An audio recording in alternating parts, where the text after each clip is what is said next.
तो अफनानुल्लाह साहब ये बताइएगा, ये तो एक बहुत ही संगीन इल्जाम है। कल हम हैरान हुए प्रोग्राम में जब शौकत यूसुफजई साहब ने बहुत सख्त बातें की, बल्कि हम उस वक्त उनसे कह रहे थे कि सर आप बहुत बड़ा इल्जाम लगा रहे हैं और ये इसकी अहमियत भी बहुत है, इसकी हसासियत भी बहुत है। उन्होंने कहा मैं बहुत जिम्मेदारी से ये बात कर रहा हूं और अगर ये बात गलत साबित होगी तो मैं टेलीविजन में माफी मांगूंगा। और उन्होंने ना सिर्फ ये कहा कि पंजाब ने गंदुम की तरसील पर केपीके के लिए पाबंदी लगा दी, उन्होंने कहा भाई हम तो 80% लेते ही पंजाब से हैं। तो ये क्या, एक तरफ कहते हैं कि जरा इमरजेंसी को बेपेक्स में डिस्कस करेंगे, मसले को हल करेंगे, और दूसरी तरफ हमें गंदुम नहीं दे रहे। बल्कि उन्होंने कहा कि अटक में जो बॉर्डर है पंजाब के पीके का, वहां पर आप खुला आटा भी लेके जाके दिखा दें, क्रॉस करके दिखा दें, आपको कोई नहीं लेके जाने देगा। जबकि राना एहसान साहब जो कि पीएम के कोऑर्डिनेटर है, उन्होंने कहा मैं इस प्रोग्राम में जिम्मेदारी से कह रहा हूं कि ऐसा कुछ भी नहीं है। आज गवर्नर केपी के जिनकी वाबस्तगी पीपल्स पार्टी से, उन्होंने भी बाकायदा इन रिटन ये इल्जाम लगाया गवर्नमेंट पे। तो ये तो बहुत ज्यादा संगीन इल्जाम है सर। जी बिस्मिल्लाह रहमान रहीम। देखिए बात ये है कि ये जो राना एहसान साहब ने बात की है, ये बात यही है कि कोई इस तरह का मामला नहीं है। मगर अगर आप पीटीआई को पिछले कुछ दिनों से फॉलो कर रहे हैं तो उनका बहुत दिल चाह रहा है, बहुत उनकी ख्वाहिश है कि जो नेपाल में हुआ वो पाकिस्तान में भी हो जाए।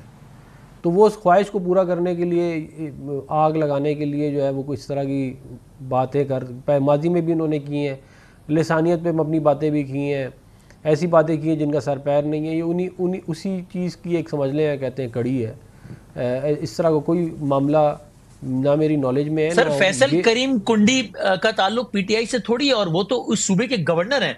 और मैं आपको कुछ निकात पढ़ दूं उनके ट्वीट के क्विकली।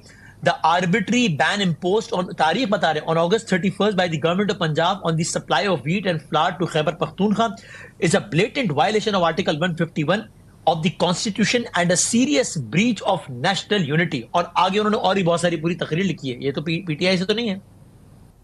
नहीं देखें, बात ये है कि कोई नोटिफिकेशन अगर आप मुझे दिखा दें कि पंजाब गवर्नमेंट ने पाबंदी लगाई है, कोई मतलब कि कोई उसकी कोई एविडेंस भी तो दिखाएं ना। ये कहते हैं कि ये तो मतलब कि नैरेटिव बिल्डिंग भी हो सकती है। मैं ये कह रहा हूँ कि खाली कह देने से, और आपको भी पता है, मुझे भी पता है, आप 50 दफ़ा अटक मोटरवे पे क्रॉस करें ना तो आपको रास्ते में कोई भी नहीं रोकता।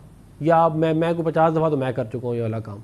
ना कोई वहाँ पे नाका होता है, ना कोई है ही नहीं वहाँ पे कोई चीज़। नहीं, वो सारा साल नहीं, वो तो इन दिनों की बात कर रहे हैं जब अभी हम एक फूड सिक्योरिटी क्राइसिस देखने वाले हैं अगले कुछ दिनों में, खुदा ना खास्ता। तो इन दिनों में वो कह रहे हैं अगर फर्ज करें 2 मिनट के लिए मैं आपकी बात मान लेता हूँ कि इसी तरह है, तो फिर उसकी कोई वीडियो होगी ना कि खुला आटा भी नहीं लेके जाने दे रहा है, आटा ही नहीं लेके जाने दे, तो कोई वीडियो होगी उसकी।